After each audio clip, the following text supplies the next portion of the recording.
कमल कुमार वाल्मिकी एक भारताचे आघाडीचे बॉक्सर खेळाडू, पण भारतीय क्रीडा क्षेत्रातील एक अत्यंत दुःखद आणि तितकीच प्रेरणादायी कथा म्हणून कानपूरच्या कमल कुमार यांच्या जीवनाकडे पाहिलं जातं. कमल कुमार हे फक्त एक खेळाडू नव्हते, तर ते भारतीय बॉक्सिंग क्षेत्रातील एक आशेचा किरण होते, ज्यांच्या हातातील ग्लोव्हजनी एकेकाळी प्रतिस्पर्ध्यांना धूळ चारली होती. 90च्या दशकाच्या सुरुवातीला जेव्हा त्यांनी बॉक्सिंगच्या रिंग मध्ये पहिलं पाऊल टाकलं होतं, तेव्हा त्यांच्या डोळ्यामध्ये भारतासाठी आंतरराष्ट्रीय स्तरावर खेळण्याची चमक होती आणि त्यांची व्यावसायिक कारकीर्द ही 1990 आणि 92च्या सुमारास खऱ्या अर्थाने बहरली. त्या काळामध्ये त्यांनी आपल्या खेळातील आक्रमकता, तंत्राच्या जोरावर उत्तर प्रदेश राज्य बॉक्सिंग चॅम्पियनशिप मध्ये सलग वर्चस्व राखलं. त्यांनी राज्यासाठी 3 सुवर्ण पदक आणि 1 कांस्य पदक जिंकून आपल्या कौशल्याची चुणूक दाखवून दिली होती. फक्त राज्य स्तरावरच नाही, तर जिल्हा स्तरावरही त्यांनी 3 सुवर्ण पदकांवर आपलं नाव कोरलं. एक काळ असा होता की जेव्हा कानपूरच्या या बॉक्सरची चर्चा संपूर्ण उत्तर प्रदेशात होती आणि त्यांच्याकडे भारताचं भविष्य म्हणून पाहिलं जात होतं. मात्र खेळातील या यशामागे एक जळजळती वास्तव दडलेलं होतं. चला तर मग पाहूयात या व्हिडिओ मधून त्यांना का बॉक्सिंग सोडावी लागली आणि सध्या ते काय करतायत. पण त्याआधी AGC स्पोर्ट्सला सबस्क्राईब करायला विसरू नका.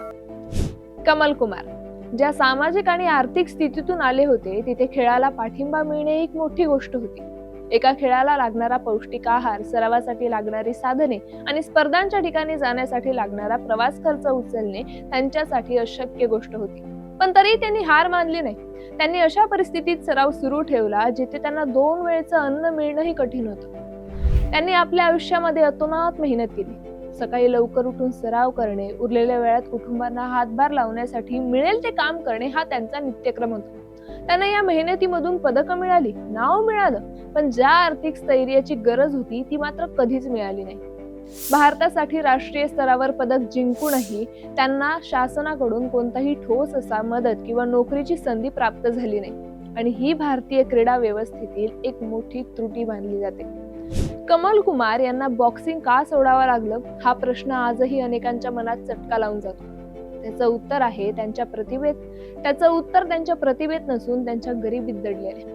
ज्या वयामध्ये त्यांनी देशाचे प्रतिनिधित्व करायला हवे होते, त्याच वयामध्ये त्यांच्यावर कुटुंबाची जबाबदारी येऊन पडली.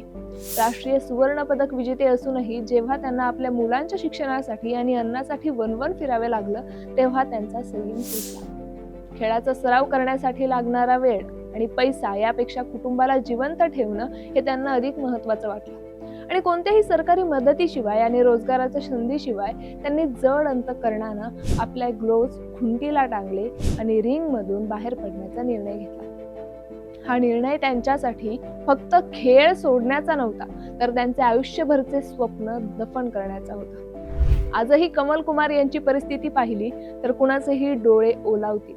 ज्या हातांनी सुवर्ण पदकं उचलली ते हात आज कानपूरच्या कचरा कुंडीत भंगार आणि कचरा वेचण्याचे काम करतात. आपल्या कुटुंबाचा उदरनिर्वाह करण्यासाठी ते कचरा वेचतात आणि कधी कधी भाड्याने रिक्षा चालवून ते आपलं पोट भरतात. एकेकाळचा चॅम्पियन आज समाजाच्या उपेक्षांचा बळी ठरलाय. मात्र एवढ्या भीषण परिस्थितीतही त्याच्यातील खेळाडू हा अजूनही जिवंत आहे.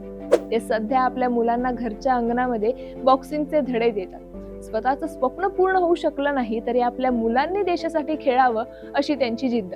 गरिबीने त्यांचे शरीर थकवले असले तरी त्यांचा जीव आजही त्या रिंग मध्येच आहे.